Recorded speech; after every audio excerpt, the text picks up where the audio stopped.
ان انا مش واثق في نفسي. بتقول لنفسك ان انت شكلك وحش او انت شكلك وحش، بتقول لنفسك ان انت ما تستحقش، بتقول لنفسك ده لا كتير عليك، لا اهرب، المكان ده مش مكانك.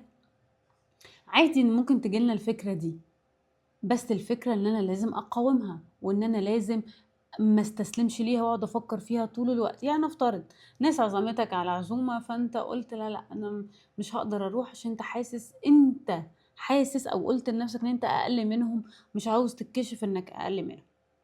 فبدل ما اشتغل على شعور ان انا قليل او شعور القله، انا بعمل ايه؟ بستسلم فكره انا قليل، انا مش هعرف، انا مش هواجه. ويبتدي الاحداث بتاعه الحياه كلها كانه بازل بيتكون على هيئه ان انت ما تستحقش.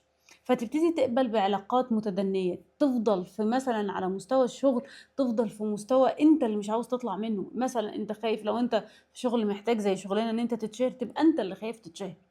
يبقى عقلك بيحط لك المعوقات ان انت خايف تتشير او خايف تتعرف او خايف الناس تعرفك، عشان انت حاسس ان انت ما تستحقش. وده جاي من ضعف الثقة بالنفس، لانه اول اسباب عدم الاستحقاق ان انا مش واثق في نفسي.